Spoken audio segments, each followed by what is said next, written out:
Well, good morning again, everybody. Uh, been outside, took the doggies out, um, made me a second cup of coffee, which I will share with you. And thought I'd talk about, back to the subject on seniors that are nomads, especially women seniors that are nomads. Uh, I'm really, I have spoken to so many people that when I tell them what I do, automatically they say, "Oh, I've always wanted to do that." Well, sometimes, what we always wanted to do may not be the best thing for us to do. Sometimes, really, it is best that we stay put. Yes, seniors, it is an adventurous life. It truly is. It can also be a very scary life because if you're traveling by yourself, you don't know what you're going to encounter or who you're going to encounter, basically, unless you have very good instincts, and not every one of us have that. I suggest you think twice.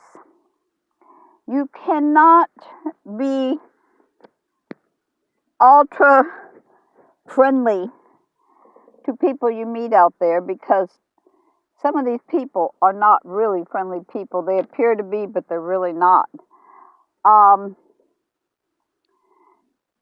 there's a lot of weirdos. I'm going to say that truthfully. Weirdos that are out there that are just waiting for someone like you who can be kind of gullible or naive. And many of us senior citizens are both of it, naive and gullible. I've been gullible before and naive too, so I can speak from experience. But I just want to say something. Why do you really want to live this lifestyle? Why do you really want to be a nomad? Is it because it's something you really want to do? Or is it something that you are not going to have much of a choice? You're either going to live in your vehicle or you're going to live on the streets. And a lot of them, that's the reason for a lot of us seniors is that choice, the streets or your vehicle. Because there's many senior citizens that can't afford to live in apartments. And yes, they have those that are subsidized by HUD and things like that. They're subsidized by the government. But you know what?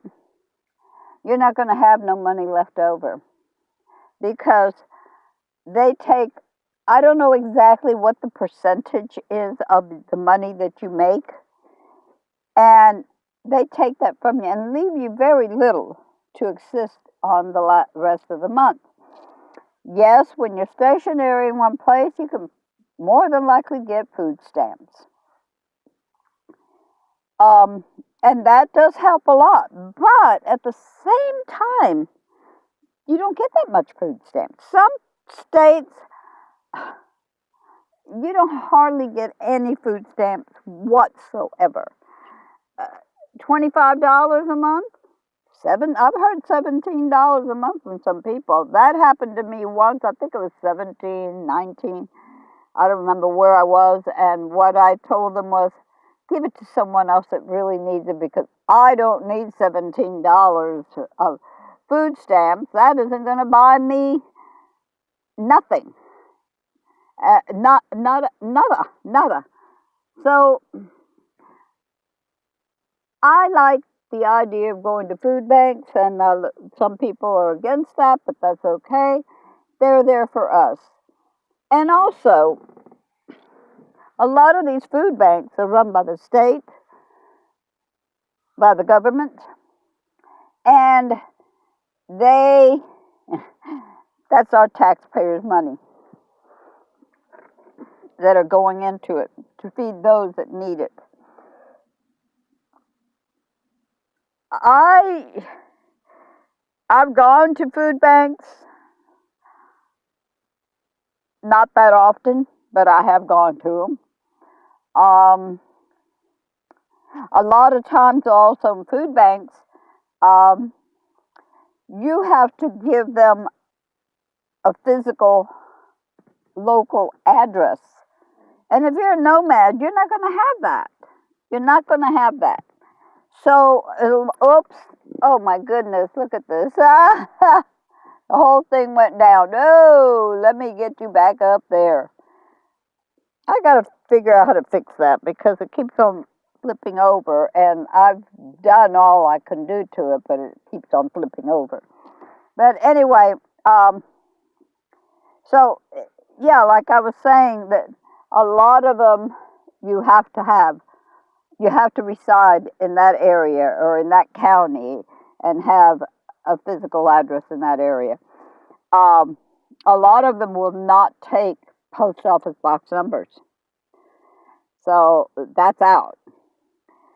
It's like insurance. My insurance, I give an address that I used to have because I'm normally back in that area several times a year. So I give them that address.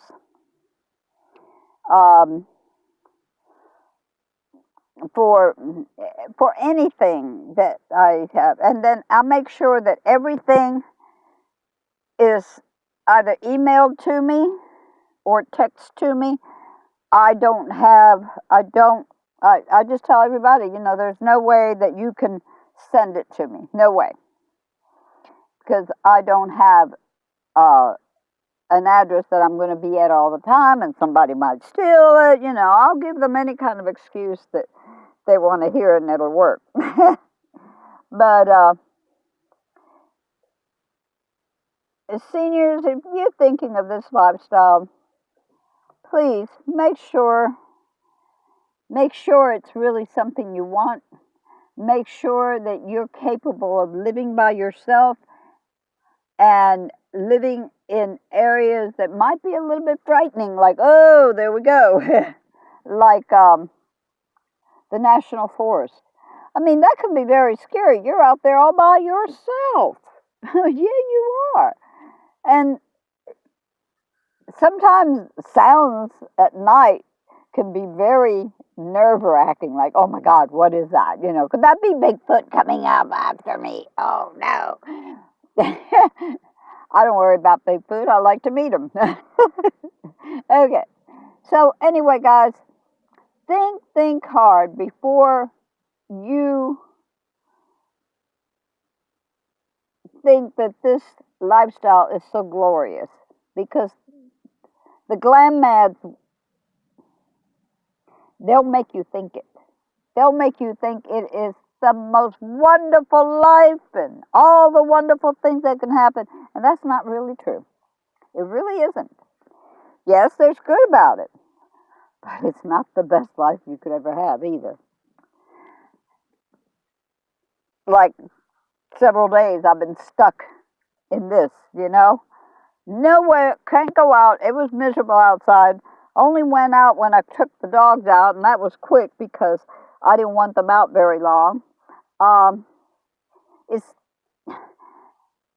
You get cabin fever because you're stuck inside. I'm an outdoor person, so I like being outdoors. Okay, that's my way of living. Outdoors, but a lot of people aren't. And living this lifestyle, you're going to be outdoor quite a bit. It's really an outdoor lifestyle. So anyway, guys, that's it for right now. Love you all. Hugs and peace.